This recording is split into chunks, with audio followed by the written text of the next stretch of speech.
Bien, Bien, una una disculpa disculpa por la por la tardanza en tardanza el inicio de de la la sesión. sesión. Estaba Estaba por por ahí ahí teniendo un un problema problema con con la conexión a conexión a internet, internet, pero pero ya ya está está listo. listo. Bueno, Bueno, estamos estamos trabajando trabajando con con lo lo que que sería sería la la unidad unidad número número 3, 3, que que es es la la estructura estructura de de un un protocolo protocolo de de investigación. investigación. Y Y bueno, en bueno, la en la semana semana pasada pasada abordábamos abordábamos por por ahí ahí este, una una sección, sección, ¿verdad?, ¿verdad?, del del protocolo protocolo de de investigación que investigación que tiene tiene que que ver ver con con la la justificación. justificación. Y Y hablábamos hablábamos que que la la justificación pues, justificación pues, es es una una sección sección del del protocolo, protocolo, ¿verdad? ¿verdad? En En este este caso caso ya, ya, en tu en tu caso caso específico específico ya ya de de la la tesis, tesis, donde donde se se debe debe como como su su nombre lo nombre lo dice, dice, ¿verdad? ¿verdad? Justificar Justificar el el proyecto, o proyecto, o sea, sea, qué es lo qué es qué es lo lo que que de, de de forma forma muy, muy, muy muy clara clara justifica justifica con con argumentos argumentos la la existencia existencia del del proyecto. proyecto, Y ¿verdad? entonces Entonces hablábamos hablábamos pues pues que que la la justificación del justificación del proyecto proyecto puede puede ser ser de de distintas distintas maneras o maneras o por por distintas distintas circunstancias, circunstancias, pero pero pues pues puede puede ser ser mm, argumentada argumentada con con base base a a los los aportes aportes que que proporciona el proporciona el estudio, estudio, si si llena llena algún algún vacío vacío teórico, teórico, si si da da o o proporciona proporciona soluciones soluciones nuevas a nuevas a un un problema, problema, si si trae trae beneficios beneficios al al país, a país, la a la universidad, universidad, a a algunas algunas instancias instancias gubernamentales, gubernamentales, etcétera. etcétera. Entonces, Entonces, vimos por vimos ahí por ahí algunos algunos ejemplos ejemplos de de justificación justificación de de otros otros proyectos proyectos similares similares al al compostador compostador y y veíamos que, veíamos por que, por ejemplo, ejemplo, algunos algunos lo lo justifican justifican desde el desde el punto de punto de vista vista de de las las variables variables que que se se monitorean, monitorean, algunos lo algunos lo justifican justifican desde desde el el punto punto de de vista vista de de la la continuidad, continuidad, ¿verdad? ¿verdad? Que Que son son compostadores compostadores que que no no tienen tienen una una continuidad, y continuidad y etcétera, etcétera, etcétera. etcétera. Entonces, Entonces, ayer ayer no, no, en en la la clase clase anterior anterior nos nos quedamos quedamos en en la la revisión revisión de de la la justificación justificación puntual puntual de de nuestro nuestro proyecto, proyecto, bueno, bueno, del del proyecto proyecto del del compostador compostador automático. automático. Entonces, Entonces, estábamos estábamos revisando revisando esa esa sección sección en el en el documento. documento. Entonces, Entonces, te te pediría pediría de de favor favor si si me me lo lo vuelves vuelves a a compartir compartir otra otra vez, vez, por por favor, favor, para, para, para para revisarla, revisarla, porfa. porfa. Ah, sí, déjeme ver si puedo compartir la pantalla. Eh, Eh, Mm,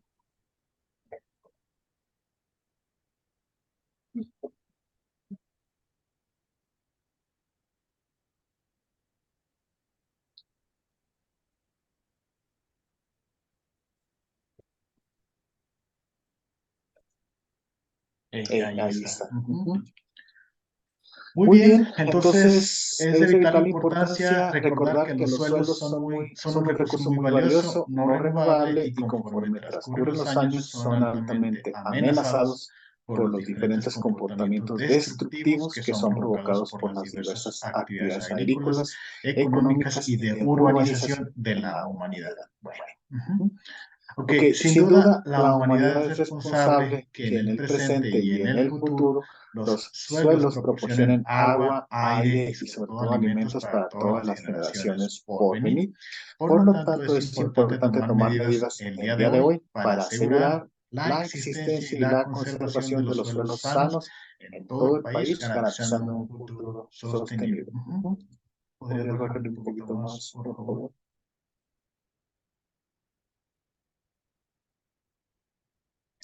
Ok, Ok, la la concientización concientización ecológica ecológica inicia inicia desde desde la la familia, familia, siendo siendo la la primera primera que que se se debe de debe de desarrollar, desarrollar, ¿ok? ¿ok? Fomentar y Fomentar y poner poner en en práctica a práctica a temprana temprana edad, edad, pero pero desafortunadamente es desafortunadamente es muy muy escasa. escasa. De De aquí aquí deriva deriva la la importancia de importancia de generar generar conciencia conciencia sobre sobre la la contaminación contaminación que que constantemente se constantemente se está está produciendo produciendo por por los los desperdicios desperdicios alimenticios. alimenticios. Comenzando Comenzando con la con la reducción de reducción de los los mismos, mismos, no, no, perdón, perdón, comenzando comenzando con la con la recolección recolección de de los los mismos mismos para la para la elaboración elaboración de de composta, composta, la la cual cual ayuda ayuda a a aumentar aumentar la la capacidad capacidad del del suelo, suelo, disminuyendo disminuyendo los los cambios cambios bruscos bruscos de de temperatura. temperatura. Si se reduce la producción de desechos dentro de los hogares, se impacta positivamente en el balance de la contaminación. ¿Ok?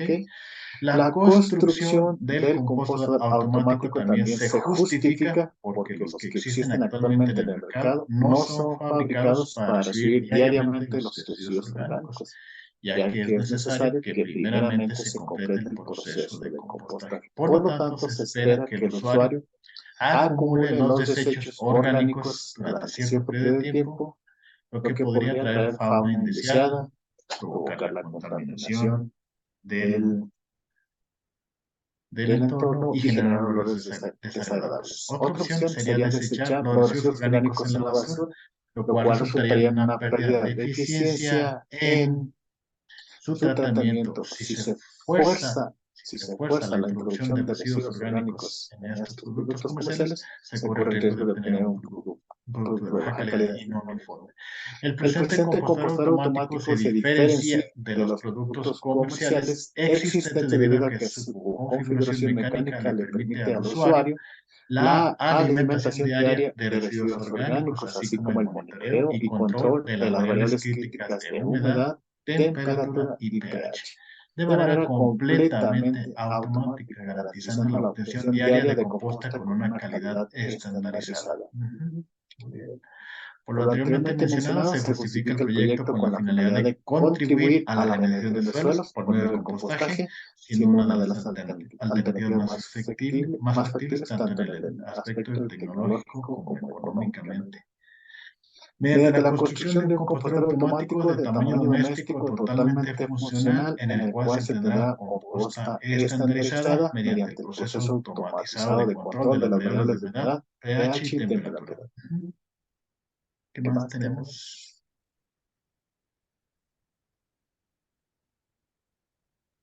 Voy.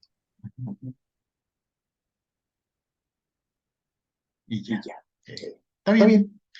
Pues sí, lo veo bien. Una justificación concreta habla acerca de que el compostador podrá ayudar a obtener una composta estandarizada para la medición de suelos y que lo hace de forma continua y que además lo hace de manera automática, controlando tres variables importantes: la humedad, el pH y la temperatura. Ok.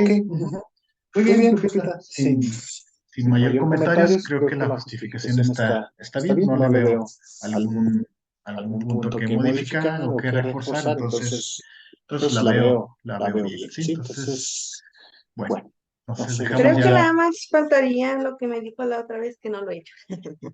lo de qué, oye. Lo que está acá en amarillo. Eso. Ujú. Ah, no, esto no es que aquí nos quedamos. Es Yo, de esto. ¿Dónde está? Ay, es de una palabra rara que usted dijo, una frase media anormal. ¿Cómo se- sí, ahora sí me acuerdo. Ah, no me acuerdo qué es, pero algo de ahí era. O sea, no me acuerdo. Pero debe de quedar ahí la grabación. Entonces déjame, la subo a YouTube y te la mando para que la recuperes y ya de ahí vemos qué fue lo que dijimos. Ok. Ok. Bueno, entonces déjame, comparto pantalla. Entonces para ya cerrar esta parte, entonces en esta sección, pues, de un protocolo de investigación, de lo que viene siendo la justificación de la investigación, en esta sección se debe de explicar por qué es conveniente llevar a cabo la investigación y cuáles son los beneficios que se derivarán de ella. Entonces, yo lo digo, lo veo, una vez que leo tu justificación, creo que sí se explica por qué es conveniente llevar a cabo la investigación, lo que viene siendo la remediación de los suelos, y también explica los beneficios que se derivarán de ella. Se logrará una composta estandarizada, se logrará una composta con variables, con características críticas de salida adecuadas y sin olores, sin fauna y ese tipo de cosas. Entonces, toda esa parte me hace concluir que yo la veo bien a la justificación. Y bueno, bueno, es algo que se maneja en algunas investigaciones, te lo voy a platicar, no es necesariamente que lo consideres, pero bueno, es importante que te lo platique porque también es algo que se maneja mucho en algunas otras investigaciones y tiene que ver con un complemento a la justificación y eso se llama la mentada viabilidad de la investigación. ¿Por qué a veces se incluye como un subapartado de la justificación? Bueno, porque esta viabilidad debe de dar a entender y a saber al lector de este documento que lo que estás haciendo pues tiene una viabilidad, principalmente la que más se busca es la viabilidad técnica, ¿verdad? Es decir, que tienes los medios, tienes los recursos para hacerlo, ¿verdad? Entonces, esta viabilidad también se le conoce como la factibilidad, son sinónimos, se manejan de manera totalmente similar. Entonces, esta disponibilidad o factibilidad, o más bien viabilidad o factibilidad, tiene que ver, te digo, con tiempo, por ejemplo, que el tiempo que tienes para hacer esta investigación sea coherente, que los recursos financieros sean suficientes, o sea, que no sea algo irrealizable por la cuestión financiera, que tengas que invertir un montonal de lana, que tengas la factibilidad como personas, o sea, que haya suficiente personal para realizarla y que los materiales que se necesiten pues sean de fácil acceso, que no vayas a requerir materiales acá de acero, por ejemplo, de grado de astronautas o cosas así, ¿no? Entonces también eso se debe de estipular en una factibilidad o viabilidad de la investigación, que todos estos tipos de recursos sean logrables, o sea, que realmente tú plasmes que realmente tienes todos estos recursos para lograr esos resultados que te estás programando o que te estás planeando lograr en la investigación. Entonces, también dice que es indispensable que haya acceso al lugar o contexto donde se realizará el estudio. Es decir, tenemos que preguntarnos de manera realista si es posible llevar a cabo esta investigación y cuánto tiempo tomará efectuarla. Estas preguntas son particularmente importantes cuando se sabe de antemano que se dispondrá de pocos recursos. Entonces, las investigaciones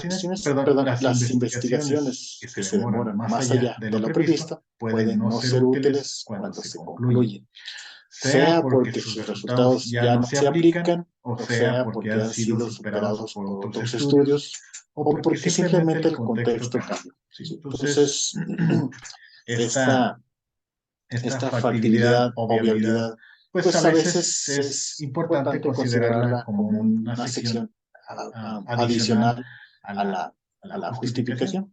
Y bueno, aquí este autor, que es el autor de este libro que se llama Metodología de la Investigación, se apellida Sampieri, nos muestra un ejemplo de una investigación inviable. Dice, este hecho ocurrió hace algunos años cuando un grupo de compañeros estudiantes de ciencias de la comunicación decidieron realizar su tesis sobre el efecto que tendría introducir una televisión en una comunidad donde no se conocía. El estudio buscaba, entre otras cuestiones, analizar si los patrones de consumo cambiaban, si las relaciones interpersonales se modificaban y si las actitudes y los valores centrales de los habitantes, religión, actitudes hacia el matrimonio, familia, planificación familiar, trabajo, etcétera, se transformaban con la introducción de la televisión. Entonces, este estudio está muy interesante porque es algo así como irse a la sierra, allá donde no hay nada y existiera una pequeña comunidad donde no tienen televisiones y empezar a meter televisiones ahí en las casas y ver si, por ejemplo, el hecho de ver programas de televisión afectaría al comportamiento de los individuos que formaban esa comunidad, ¿verdad? Si se modificaban sus hábitos de consumo, si se modificaban sus relaciones interpersonales, etcétera. O sea, el estudio está interesante, ¿verdad? La investigación parecía interesante porque había pocos estudios similares y este aportaría información útil para el análisis de los efectos de la televisión, ¿verdad?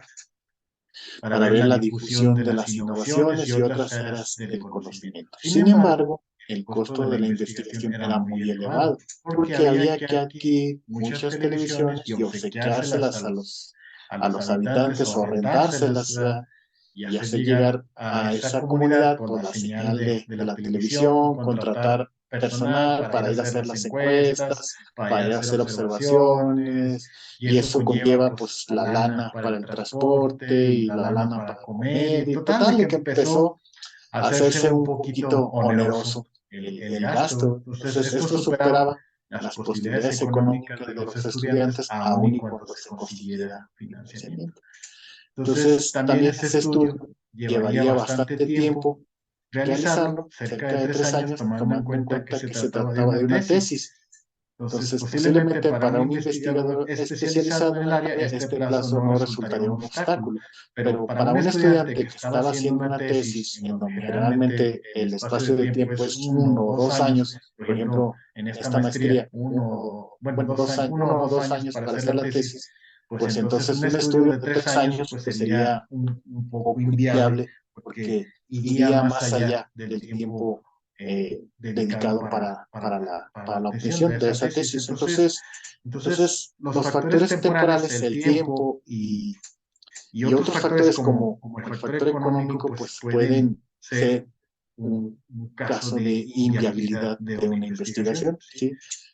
A veces se requiere también que los datos se tramiten o se procesen en el corto plazo, mientras otras se requiere que el tiempo no sea relevante. Entonces, hay estudios que duran muchos años, pero porque así se pide la naturaleza, así lo pide, pero hay otros estudios que se exigen con una cantidad de tiempo muy corta, y entonces a veces eso también exige una mayor cantidad de lana para poder contratar más gente y cosas así por el estilo. Entonces, te platico esto, Lupita, lo de la inviabilidad o la viabilidad de una investigación, para que sepas que existe, no tanto para que la documentes en tu tesis, porque, pues, en el caso de tu proyecto, pues la viabilidad creo ya la habíamos documentado por ahí en alguna otra parte, donde decíamos que este proyecto era viable porque, bueno, es un proyecto mecatrónico y tú como ingeniera mecatrónica pues tienes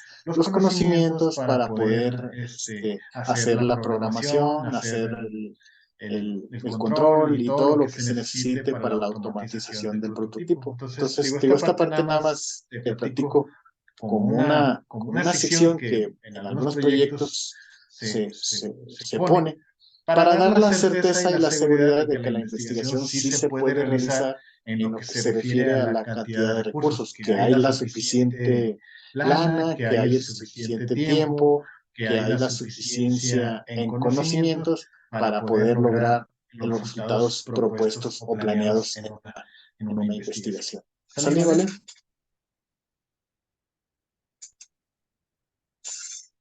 Sí, está bien. Muy bien. Ok. Bien, entonces, ya para cerrar con este punto de lo que viene siendo lo que viene siendo la factibilidad o la viabilidad de la investigación, es una sección, ¿verdad?, de un protocolo de investigación en donde se documenta o se determina el grado de posibilidad del desarrollo del proyecto. O sea, se documenta qué tan posible es desarrollar el proyecto, si tiene un 100% de posibilidad de desarrollarse o un 50%. A veces se manejan porcentajes para hacer saber al lector, ¿verdad?, en un inicio cuál fue la posibilidad de logro de los resultados del proyecto. Entonces, lo que se considera para determinar el grado de posibilidad es la disponibilidad de recursos, dentro de los que sobresalen los recursos financieros, los recursos humanos, recursos materiales, ¿verdad?, que determinan el logro un fin programado desde un inicio o planeado desde un inicio que se consideró el proyecto. Muy bien, bueno, entonces con eso prácticamente dejamos esto ya de un lado, cerramos este material, que es el material de la clase pasada, y empezamos con el nuevo tema, que sería el correspondiente a la clase 8, clase 9. Bueno, así está documentado este material, clase 8 y clase 9. Y ahorita estamos trabajando lo que sería nuestra clase número 9. Entonces prácticamente ya me voy poniendo al día con los materiales.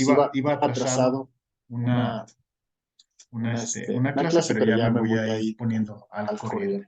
Bien, bueno, entonces es la siguiente sección de un protocolo de investigación se llama el marco teórico. Entonces esta sección, la sección del marco teórico, tiene muchas connotaciones, muchas cosas por las que tenemos que revisarla. Te digo, en el caso de tu proyecto ya existe todo un marco teórico, pero bueno, cuando se imparte esta materia,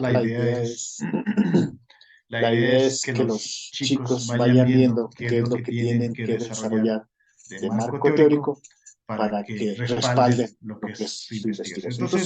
Entonces, ¿qué es el marco teórico? Bueno, el marco teórico es una sección del protocolo de investigación, ¿verdad?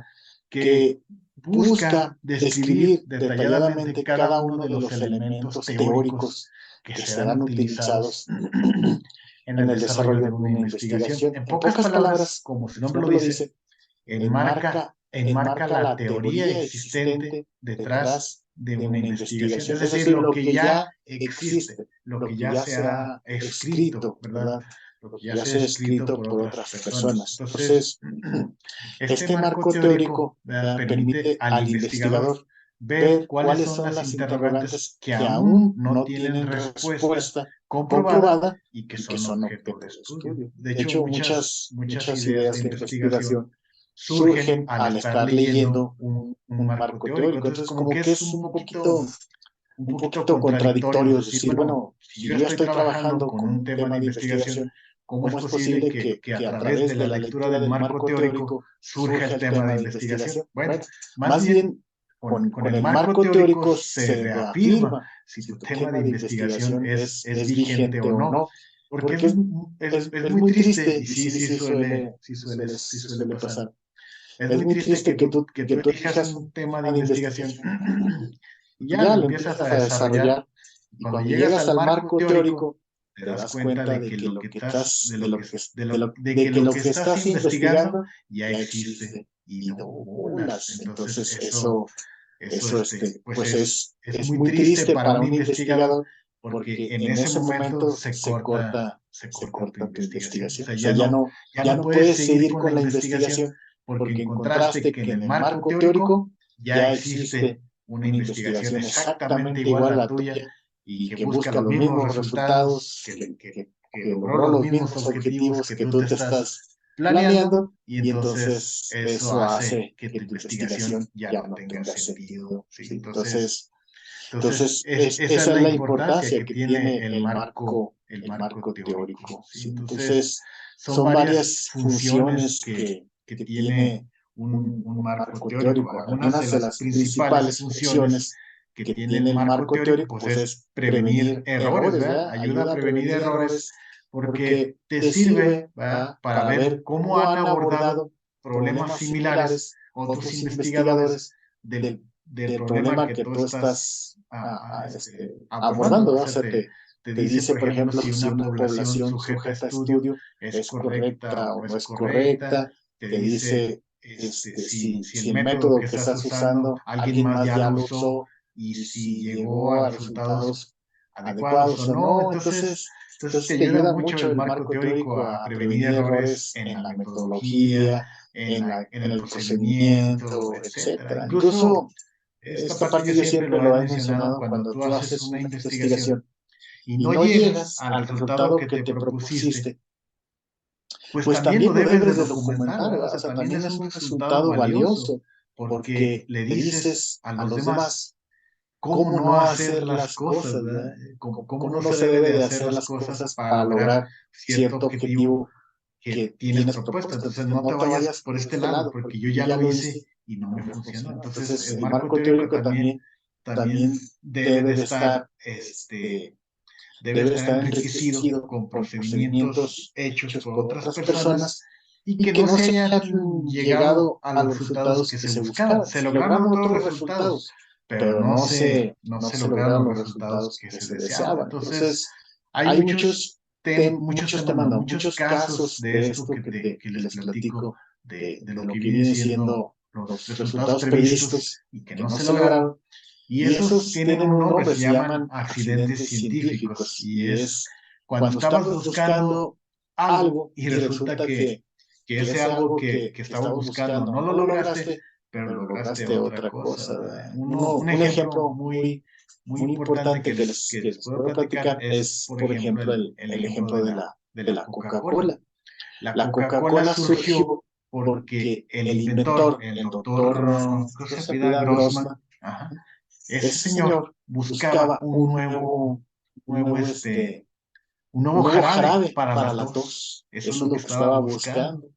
Entonces, dentro de la receta del jarabe, pues incluía pues la sustancia base de la Coca-Cola, que son pues, las hojas de coca, ¿verdad? Entonces, pues ahí hizo su receta y le empezó a vender, bueno, la historia lo marca, lo recuerda, como tal, o sea, la Coca-Cola se empezó a vender como un remedio para la tos. Y ándale, que de repente se empezaron a dar cuenta que mucha gente buscaba ese remedio para la tos, pero curiosamente no eran personas que, que estaban enfermas de la tos. Entonces, que buscaban, pues nada, o sea, buscaban una bebida, ¿verdad? Entonces, eso se puede llamar un accidente científico. O sea, buscabas una cosa y llegaste a otra cosa que que no te esperabas. Sí, ese es uno, ¿verdad? Y bueno, hay algunas mercadotecnias que se han agarrado de esa teoría, de la teoría de los accidentes científicos, para hacerse publicidad, ¿verdad? Por ejemplo, hay una marca que se llama Cicatricure, que supuestamente dice que lo que buscaban era eliminar cicatrices, ¿verdad? Y se dieron cuenta que además de eliminar las cicatrices, pues te quitaba las arrugas. Y oh, qué fregonería, ¿verdad? Entonces encontramos un accidente científico. Pero en realidad es pura mercadotecnia, o sea, en realidad no hay un estudio serio que, que respalde que realmente esa pomada o esa crema realmente te ayude a hacer más tersa la piel y por consiguiente te elimina las arrugas. Eso es posiblemente una idea mercadológica. Pero bueno, ya después de todo este choro, pues la idea es que un marco teórico, ¿verdad? Implica analizar las teorías existentes en tu tema de investigación, implica analizar las investigaciones que ya se hayan hecho de tu tema para que no estés investigando algo que alguien más ya hizo y obviamente pues los antecedentes, ¿verdad? Que se consideren válidos para encuadrar todo tu estudio. Entonces así, abuelo de pájaro, Lupita, porque es tu tema de investigación, un compostador automático debe de considerar dentro del marco teórico, pues evidentemente, como punto central, pues debe de considerar qué es la composta. O sea, la composta es básico que se considere dentro de tu estudio del marco teórico, porque si estás haciendo un compostador automático, pues ¿qué es la composta de entrada? ¿Verdad? Entonces,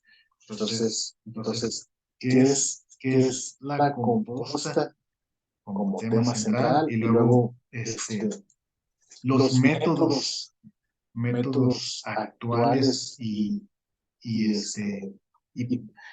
e históricos, métodos actuales e históricos de elaboración de la composta. Bueno, vamos a quitarle esto de históricos, serían métodos actuales y tradicionales de elaboración de composta, o sea, cómo se hace actualmente y cómo se hacía antes, ¿verdad? También dentro del marco teórico, pues debe de incluir, por ejemplo, cuáles son los beneficios, ¿verdad? Los beneficios que se obtienen del proceso de compostaje. Debe de considerar la historia del compostaje, ¿verdad? Desde cuándo se hace composta por parte de la humanidad, ¿verdad? Eh, Composta, métodos actuales y tradicionales, beneficios, historia, mm, características críticas, ¿verdad? Características críticas de la composta. O sea, entiendo que las características críticas pueden variar, ¿verdad? De las que tú estás manejando, ¿verdad? Como investigadora de tu proyecto de investigación, contra las que vienen documentadas en la literatura. Entonces, toda esa parte también se tiene que considerar. Y más temas, ¿verdad?, que estén relacionados con la composta en lo general, porque tu proyecto pues es la elaboración de un marco, perdón, la elaboración de un compostador automático. Entonces, todo lo que esté relacionado con la composta tiene que estar incluido en el marco teórico, ¿sí? Muy bien. ¿Qué otra función tiene el marco teórico? Bueno, el marco teórico también ayuda o sirve para orientar sobre cómo analizar el estudio, ¿verdad?